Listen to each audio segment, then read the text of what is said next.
So hi guys, welcome to my YouTube channel Aquafina. So in this video I am going to discuss about Gourami fish care and species overview, such as the tank mates, breeding, male and female difference. So the Gourami fish are freshwater fish native to Southeastern Asia and came in a wide range of colors and pattern. So Gourami fish are popular with fish keeper due to their gentle nature and hardness. There are more than 90 varieties 90 different types of gourami.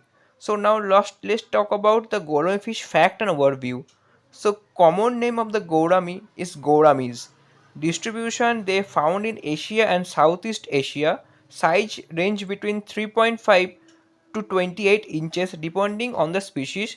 Their lifespan is 3 to 8 years. Diet they are omnivorous and temperature they require is 22 to 27 degrees centigrade and pH should be between 6 and 8.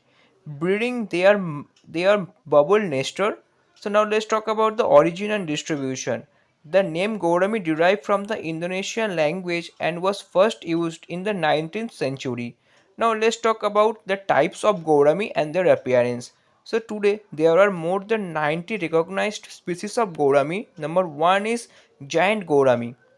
Giant Gourami is pale with yellow scale and distinct silver stripe with a pointed snout and a flat head space. Giant Gourami can grow up to 20 inches long.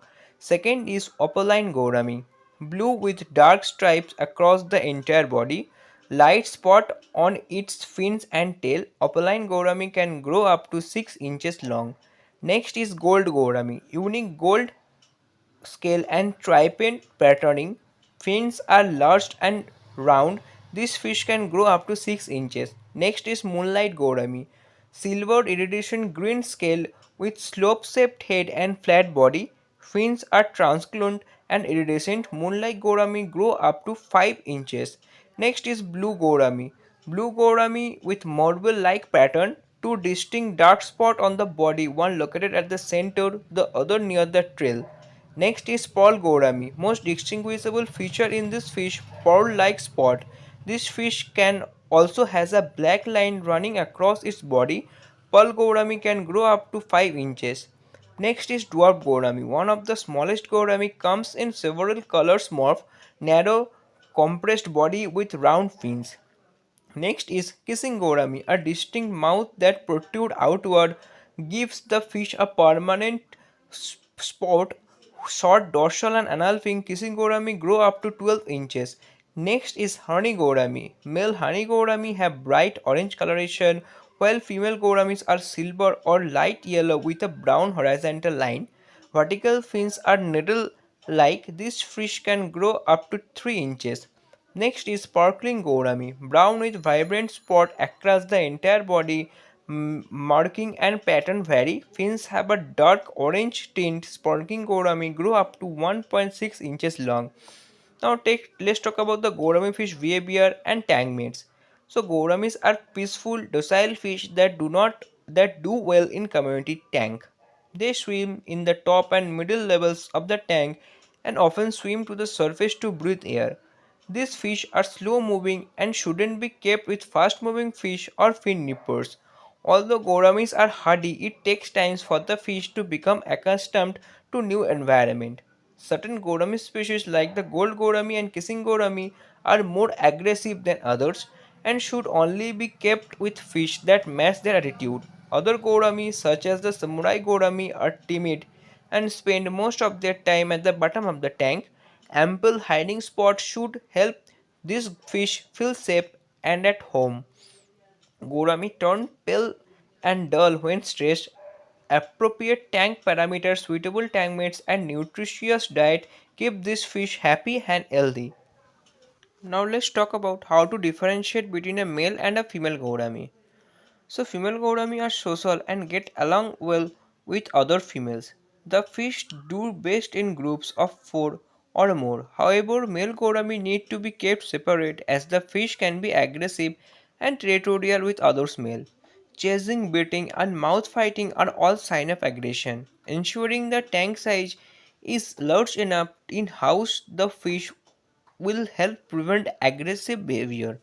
Next is tag mate. So gouramis are compatible with most similar sized peaceful fishes. Avoid fin nipping fish such as betta and tiger barb. Ideal tankmate may include other gourami. So female gouramis appreciate the company of their own kind. Male gourami shouldn't be kept together unless the tank is large enough to provide each fish its own personal space. Ensure there are more female than males, one male for every three females in the tank to prevent conflict. So number one fish is Corydoras catfish. These bottom dwelling fish are peaceful and enjoying frogging. Corydoras catfish grow up to 2.5 inches and do best in groups of 5 or more. Next is Danios. These hardy fish are docile, easy to care for, and thrive in the same tank condition as Gourami. Next is Rasboras. So Rasboras are peaceful and social, but can be timid. These qualities make Rasboras good tank mate for shy Gourami like Samurai Gouramis. Next is tetras. Most tetra species are docile. These small fish make good tank mates for smaller fishes of Gourami, such as the sparkling Gourami and samurai Gourami. Tetras are mild dwellers and thrive in group of 6 or more. So Gouramis have a hardy nature and are easy to care for. In the wild, gourami fish live in the densely vegetated, slow moving water. Replicating this condition will allow gourami to thrive. Now let's talk about the tank size. So the ideal tank size for gourami depends on the size of gourami. For small gourami, a 20-gallon tank is sufficient, but for giant gourami, will need at least a 200-gallon tank. Increase the tank size whenever you add new fish. Community tank with small gourami should hold 40 gallons or more. Gouramis often swim in the surface for air, and an elongated tank shape allow the fish to do this easily. The tank must have a secure lid because gourami are known to be jump out of the aquarium. Now let's talk about the water temperature and hardness. So gouramis can tolerate most water condition. However, gouramis do best in water temperature between 72 degree Fahrenheit and 82 degree Fahrenheit. Water should be neutral or slightly acidic. pH should between 6 to 8 with hardness of 4 to 15. Keep the water temperature consistent to prevent gouramis from becoming stressed or sick. The fish's labyrinth organ can become damaged with inconsistent water temperature. Regular 25% water change should keep the tank clean of debris and waste. Use a filtration system that doesn't generate a strong flow because gouramis are slow swimmers. Now let's talk about the decoration. Gouramis enjoy exploring and needs lots of space to hide.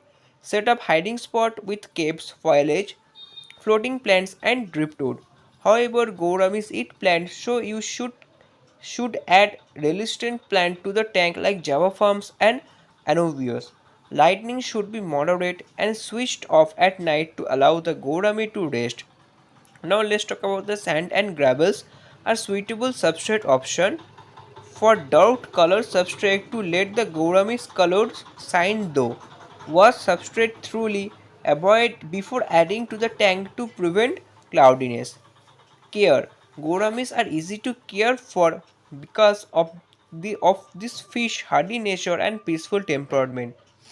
Ideal water parameters and appropriate diet and spacious tank help this fish to live happy and long lives. Most of the health issues thus that affect gouramis can be avoided by keeping the water clean and the environmental stress free. Breeding this fish is easy, but certain gouramis fishes make bubble nest which require additional care. Now let's talk about the diet and feeding. Gouramis are omnivores that eat larvae, small insects, and algae in the wild. These fish aren't picky eaters and will eat most food, including flakes, pellets, and live food like brine shrimp and glassworm. Feed gourami 2 to 3 times daily. Ensure a food is small enough to fit into the fish's mouth and only give the fish an amount that can be eaten within 2 to 3 minutes. Gourami can be fed green vegetable such as spirulina occasionally. Now let's talk about the gourami fish diseases. So gouramis rarely get sick if properly cared for. However, gouramis are prone to diseases that typically affect freshwater fish like fin rot and ink. Common signs of illness include dull scale, a change in appetite, and a lack of activity. So, the first disease is fin rot.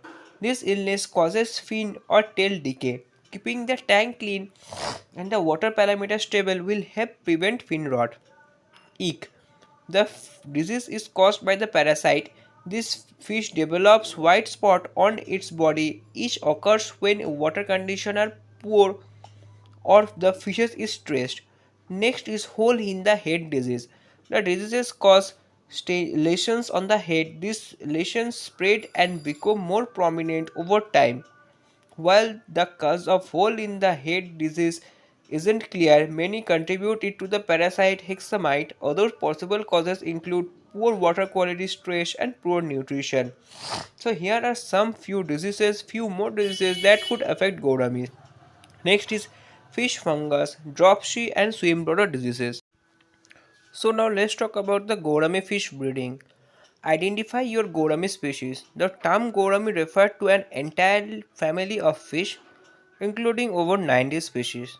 While many of the gourami species or varieties popular among aquarium hobbits can be bred in the same condition, this does not apply to every species. Ask an experienced fish breeder or biologist to examine your gouramis if you do not remember the name they are sold under.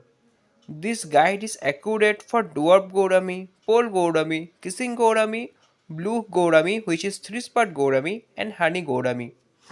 Note that kissing gourami may be more difficult to breed than the others and require a larger tank. So true gouramis and chocolate gouramis are specifically difficult to care for and breed, and the process is not covered in this video. The chocolate gourami and other species care for the eggs in a parent's mouth. If your gouramis do not belong to the species listed which I have told above, or if you are not certain of the species, you may still use this guide, but you may have a lower success rate or encounter unexpected difficulties. So first is feed the gouramis live or frozen food. Animal food such as bloodworm, mosquito larvae and adult brine shrimp provide adult fish the with the nutrients necessary for breeding. You can purchase this in live or frozen from an aquarium store. Supplement the dry food diet with this food several times a week.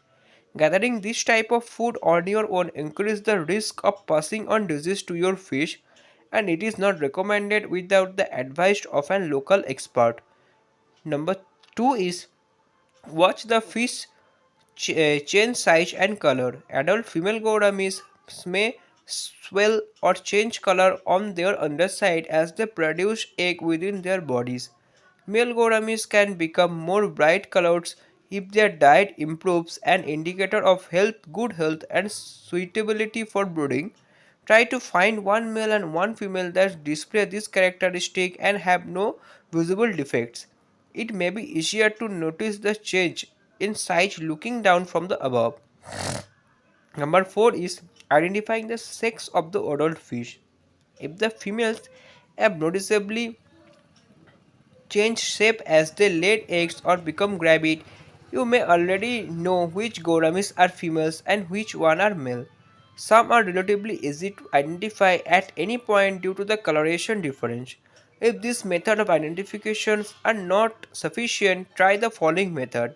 In some gourami species, females have a more rounded dorsal and long fin along the spine and near the anus, while the males have a more pointed one. So kissing gouramis are difficult to identify by appearance.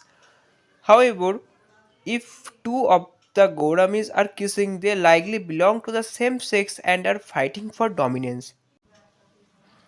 So if your fish seems swollen, try without holding their food for 3 or 4 days. Overweight males may slim down during the period, while eggs bearing female probably will not. So next is setting up a breeding tank. Number 1 is select a tank of the appropriate size. For most Gourami pairs selected a tank that can hold 10 to 20 gallon, which is 40 to 80 liters of water, up to a 6 inches, which is 15 centimeter water level. This relatively small size and shallow water level actually encourage breeding and fry health, but it is not suitable for all species. So here are some noticeable few notable exceptions. So kissing gourami will only spawn in a large tank at least 24 inches, which is 60 centimeter deep, and at least 36 inches, which is 91 centimeter long. So pearl gourami can be bred in a tank with this water depth, but the tank should be at least 31 inches, which is 80 centimeter long. Blue gourami or three-spot gourami can be bred in this tank size, but a somewhat larger than tank will work as well. A larger tank may minimize stress and injury to the fish. So species that grow more than 10 inches, which is 25 centimeter long, including the true gourami and giant gourami, may require much larger tank. Consult an expert before attempting to breed this species, with the exception of the kissing gourami, which I have told above. Number 2 is add gravel and anchored plant.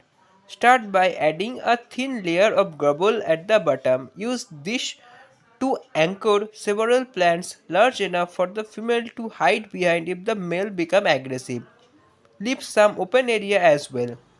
Upturned clay pot and other common aquarium addition can also be added to the hiding spot. If putting rocks in the tank, be sure these are brought from an aquarium store, and as rock gathered in the lake and river may alter the pH of the water.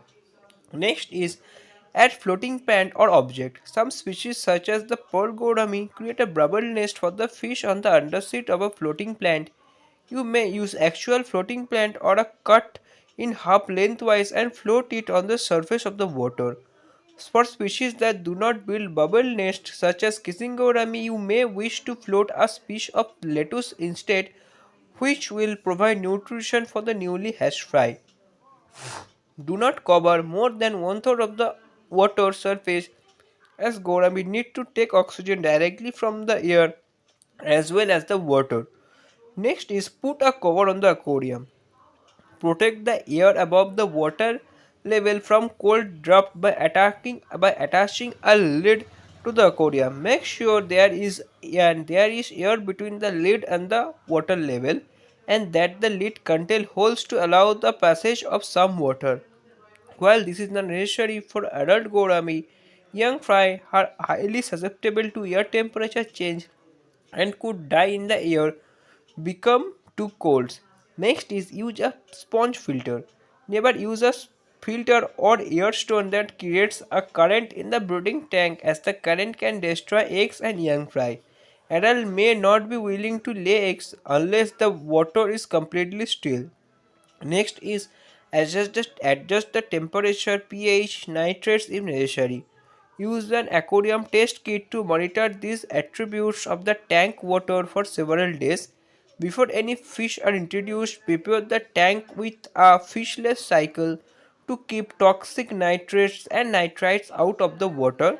Heat the tank to around 77 to 82 degree Fahrenheit, which is 25 to 28 degrees centigrade, and adjust the pH to between 6.6 and 7.5.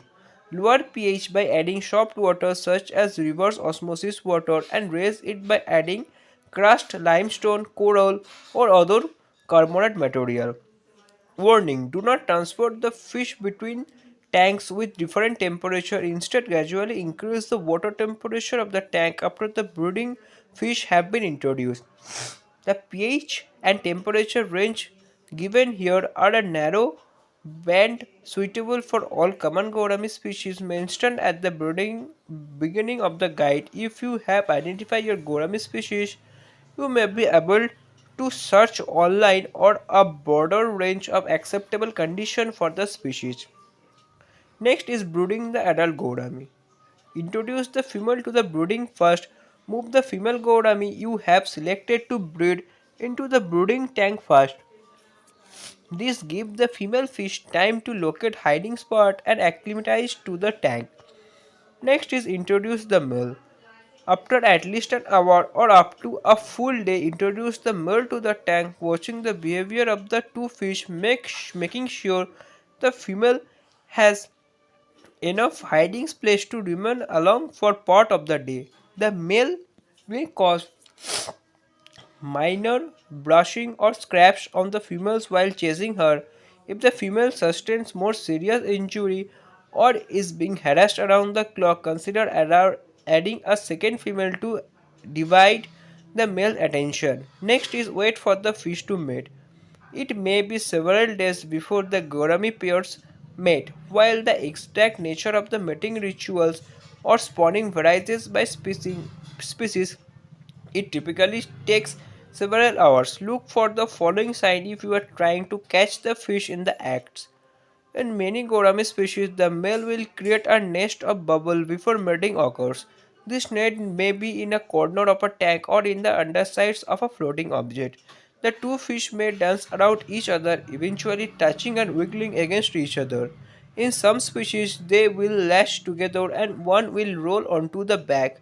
As the female lays egg, usually hundred or thousand, the male may pick up the egg in his mouth and move them to the bubble nest. If species that do not construct bubble nest, the eggs are typically strewn around into the water.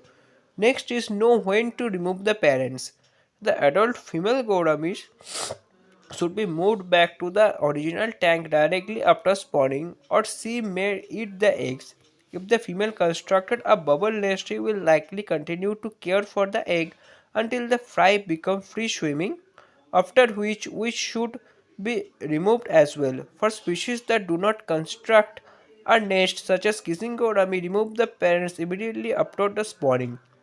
The male may not eat much or at while he is caring for the egg. Pay attention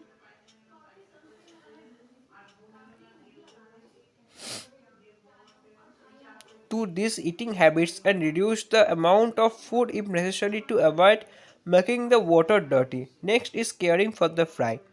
Let the fry eat the egg yolks after hatching.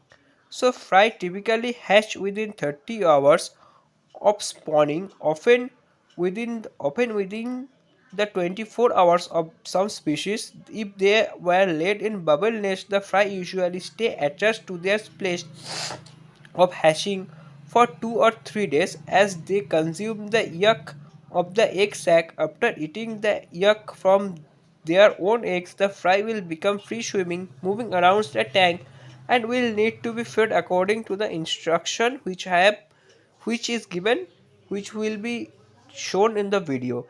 Next is feed the fry specialized food. The newly hatched fry are too small to eat most type of food. So suitable foods which may be available at an aquarium store include liquid fish food, infusoria or hard-boiled egg yolk pushed through egg yolk. Try to feed them as often as you can manage 6 times a day or more. Infusoria can be grown at home by keeping a small fish of lettuce or potato in a jar of water in a sunny area. After a few days, the water should become cloudy, then clear, and then be fed to this fry in a small amount. So use baby brine shrimp once the fry are larger. So dwarf gourami, honey gourami, and other species, those adult are less than 5 inches, which is 1 3 centimeter in length, produce fry that are too small to eat larger food for 7 or 8 days after hatching. Larger species may be able to eat baby brine shrimp after about 4 days. Once the fry have reached this stage, first feed them baby brine shrimp to give the protein needed for growth. Next is keep the water clean. Continue to conduct partial water change as you would be in a normal tank and siphon up material collecting on the bottom of the tank. Because the fry are easily sucked into the siphon, give the bucket of removed water some time to settle so you can find and transfer any fry back into the tank. Next is make a plan for your fry before they grow too large. So Gourami typically produce 100 or 1000 of eggs, and will it's unluckily that all of them will survive, will you will often end up with more fry that can fit in your tank. Find someone who will buy your fry. Decided how many will you keep, and consider enthusiasm fish with obvious physical defects. Next is move the gourami to a larger tank after a weeks. Remaining fry can be fed on ordinarily diet once they are reached several weeks of age. Although a diet that includes a varieties of animals and vegetable protein is better for growth than fish flake alone. So these are all information regarding the gourmet fish care, brooding, tank mates, male and female difference and tank size. I hope this video will help you. More videos are coming soon, so please stay tuned to my channel.